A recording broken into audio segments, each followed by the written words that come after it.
Hello दोस्तों, मैं हूं महावीर जैन और आज लॉन्ग टर्म इन्वेस्टमेंट के लिए मैं एक ऐसा स्टॉक लेके आया हूं जिसको इस रेट पे चाहे तो आप लमसम भी बाय कर सकते हैं और आप चाहे तो इस स्टॉक में एसआईपी कर भी अपना इन्वेस्टमेंट बना सकते हैं। इस स्टॉक को सिलेक्ट करने का मेरा सबसे बड़ा रीज़न है इसके पिछले 10 साल का रिटर्न ऑफ कैपिटल एम्प्लॉय जो कि 30% से भी ज़्यादा है और इसके पिछले 3 साल का ROCE 46% से भी ज़्यादा है। ये इसका सबसे बड़ा रीज़न है क्योंकि लॉन्ग टर्म इन्वेस्टमेंट में मैंने ये स्टॉक सिलेक्ट किया है। अब जब पिछले 10 साल का ROCE 30% से ज़्यादा है तो हम इसका पिछले 10 साल का प्राइस चार्ट भी देख लेते हैं कि पिछले 10 साल में कंपनी ने कितना गेन हमको दिया हुआ है। तो ये देखिए, मैंने वीकली चार्ट ओपन कर लिया है और ये जनवरी 2021 का आज का पहला दिन है।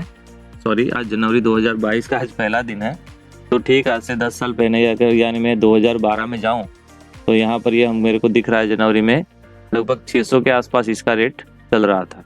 तो अगर गेन बॉक्स से अगर मैं निकालूँ यहाँ से तो मुझे यहाँ से पता चल जाएगा कि इसने ऑल टाइम हाई यहाँ पर बनाया हुआ था जो कि लगभग 7,500 के आसपास है। अगर वहाँ तक मैं देखूँ तो पिछले 10 सालों में इसने 1100% का प्रॉफिट हमको यहाँ पर दिया हुआ है। ये देख रही है, यहाँ पर हमको दिख रहा है 1999.56% हमको यहाँ पर इसने प्रॉफिट दिया हुआ है। लेकिन क्योंकि फिलहाल ये करेक्शन जोन में है, यानी हम इसको इसके यहाँ आज के करंट रेट के ऊपर लाके सेट करते हैं तो हमको तो भी दिख रहा है कि करंट रेट के हिसाब से भी फिलहाल इतना स्टॉक 7,500 से करेक्ट होकर 5,300 तक आ गया है। अब तो भी हमको 768% प्रॉफिट पिछले 10 साल के अंदर मिला हुआ है। अब 10 साल के अंदर 750% से भी ज़्यादा प्रॉफिट, और वो भी एक अच्छी कंपनी में। ये कोई छोटी बात नहीं है। लॉन्ग टर्म इन्वेस्टमेंट के लिए हमेशा ऐसी ही कंपनी सिलेक्ट की जाती है। तो अभी सबसे पहले मैं आपको कंपनी का नाम बता देता हूँ। कंपनी का नाम है Procter and Gamble health limited. Stock का PE देखे तो 51.2% का है। मार्केट कैप 8,862 करोड़ का है। और ये देखिए नीचे हमको यहाँ पर ROCE दिखा रहा है, पिछले 10 साल का ROCE 31.2% है। अब इसके नीचे अगर हम इसकी पीयर कंपैरिजन में जाके देखेंगे,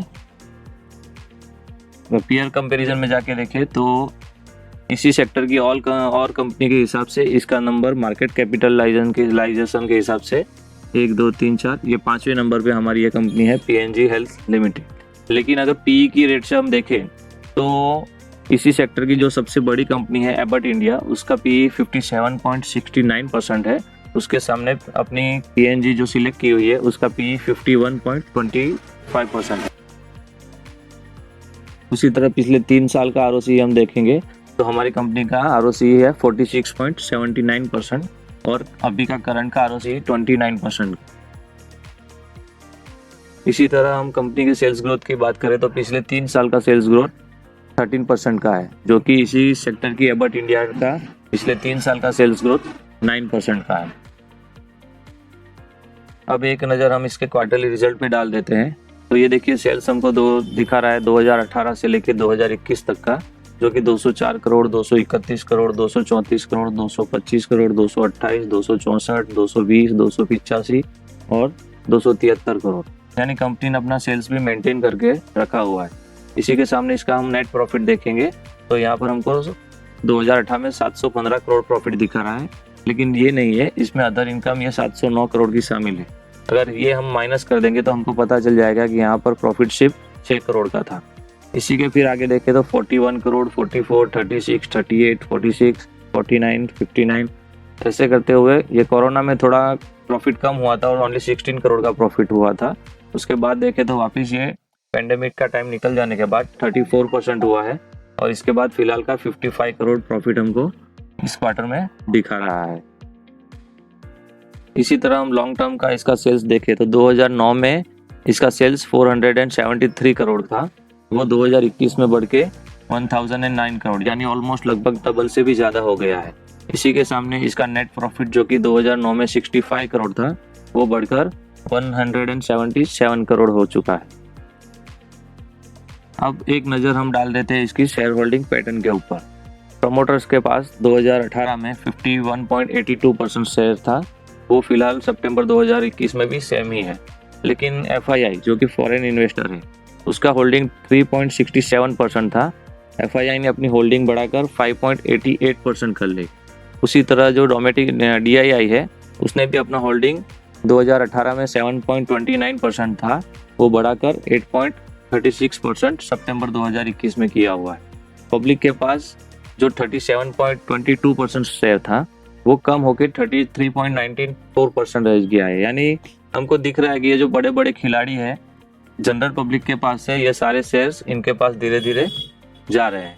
अब इसी में पब्लिक में और अंदर जाके और देखें तो यहाँ पर हमको दिख जाएगा कि ये जो 34% शेयर है उसमें से भी 3.75% share life insurance corporation of India के हैं और 1.20% शेयर प्लूटस वेल्थ मैनेजमेंट के हैं।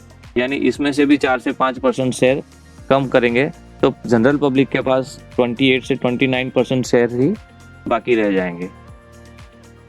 अब एक नज़र इसके म्यूचुअल फंड होल्डिंग के ऊपर डाल देते हैं। उसके लिए हमको जाना पड़ेगा rupeebase.com के ऊपर और यहाँ पर आके जब हम इस वाले सर्च में कंपनी का नाम डालेंगे Procter and Gamble health limited और इसको सर्च करेंगे तो कुछ इस तरह का रिजल्ट हमारे सामने आ जाएगा।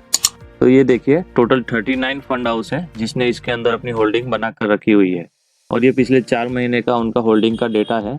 अगस्त 2021 में 11,14,000 शेयर्स टोटल म्यूचुअल फंड के पास थे, वो सितंबर 2021 में बढ़ाकर 11,43,000 और उसके बाद अक्टूबर 2021 में बढ़ाकर 11,56,000 की और उसके बाद फिलहाल नवंबर 2021 में बढ़ाकर 11,57,000 की। यानी हमको दिख रहा है कि हर महीने म्यूचुअल फंड इसके अंदर अपनी होल्डिंग बढ़ाता जा रहा है। ये जो 39 टोटल म्यूचुअल फंड है उसकी डिटेल में अगर लिस्ट देखनी हो तो हम यहाँ पर नीचे स्क्रॉल डाउन करके देख सकते हैं। ये देखिए तो ये टोटल 39 फंड हाउस है जिसने अपने होल्डिंग इसमें धीरे धीरे बढ़ा रहे हैं। इससे हमको ये भी पता चल रहा है कि म्यूचुअल फंड भी इस स्टॉक के अंदर बुलिश है। अब जब म्यूचुअल फंड इसके अंदर अपनी होल्डिंग बढ़ाता जा रहा है तो ये जो टोटल म्यूचुअल फंड है इसने अपना एवरेज ब्रोकर इसका एवरेज टारगेट क्या रखा है वो देखने के लिए हम आ गए trendyline.com के ऊपर और यहाँ पर हम देख रहे हैं कि एवरेज ब्रोकर्स का टारगेट 6,555 रुपया रखा है। यानी जो भी म्यूचुअल फंड है उनके जो ब्रोकर्स है उन्होंने इसका एवरेज टारगेट 6,555 रखा है। किसी ने इसका ज़्यादा रखा होगा, किसी ने इसका कम रखा होगा, लेकिन ये सब ब्रोकर का अगर हम एवरेज मिलाए तो उनका 6,555 इसका टारगेट रखा हुआ है। अब इस टारगेट को हम इसके टेक्निकल चार्ट के ऊपर ले जाकर एक बार देख लेते हैं कि इसमें कितना पोटेंशियल हमको दिख रहा है। तो ये देखिए यहाँ पर हम आ गए चार्ट के ऊपर, इसके टेक्निकल चार्ट के ऊपर और इसको यहाँ पर इसको डेली चार्ट के ऊपर ले लेते हैं हम और इस चार्ट को हम थोड़ा सा बड़ा कर लेंगे।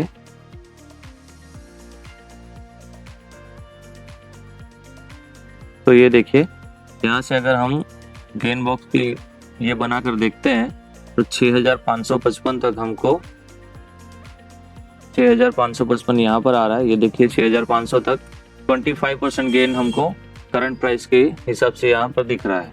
इसी तरह अगर इसके ऑल टाइम हाई के ऊपर हम इसको लेके जाएंगे तो इसका ऑल टाइम हाई 7,500 है और वापस ऑल टाइम हाई पे पहुँचते ये हमको 42.54% प्रॉफिट आराम से दे सकता है। इस हिसाब से आराम से अगर अगले 1 या 2 साल के लिए भी हम इसको होल्ड करके रखेंगे तो आराम से 40 से 50% प्रॉफिट इस स्टॉक के अंदर कमा कर निकल सकते हैं। इस हिसाब से भी मुझे ये स्टॉक लॉन्ग टर्म के लिए काफ़ी अच्छा लग रहा है। और इससे भी लॉन्ग टर्म में अगर देखें तो ये देखिए जब भी ये 200 DMA से नीचे आया है उसके बाद जब ये चलना चालू करता है तो ये कंटिन्यू ऊपर की तरफ ही करता है। यहाँ पर ये कोरोना के टाइम में वापस 200 DMA के नीचे आया था लेकिन उसके बाद वापस इसने अपनी ग्रोथ दिखाई हुई थी और यहाँ से ये रेट हमको दिख रहा है 4,400 के आसपास। उसके बाद इसने अपना ऑल टाइम हाई 7,500 यहाँ पर बनाया हुआ था। तो इस तरह की डिटेल में हम देखकर किसी भी स्टॉक के अंदर इन्वेस्टमेंट करेंगे तो वो कभी भी हम घाटे में नहीं रहेंगे और अच्छे से अच्छा प्रॉफिट हम स्टॉक मार्केट से कमा सकते हैं। लास्ट में एक चीज़ आपको बता देना चाहता हूँ कि ये मेरी किसी भी तरह की बाय या सेल की रिकमेंडेशन नहीं है। ये वीडियो मैंने सिर्फ एजुकेशनल और इन्फॉर्मेशन पर्पज़ के हिसाब से बनाया हुआ है। तो किसी भी तरह का इन्वेस्टमेंट करने से पहले एक बार अपने फाइनेंशियल एडवाइजर की सलाह जरूर ले लें। लास्ट में एक रिक्वेस्ट करना चाहूँगा कि अगर आपको वीडियो अच्छा लगा हो तो लाइक कर दो, शेयर कर दो और सब्सक्राइब करना मत भूलिएगा क्योंकि इसी तरह के लॉन्ग टाइम इन्वेस्टमेंट के लिए अच्छे शेयर्स मैं अपने चैनल पे लाता रहूँगा। Thank you so much.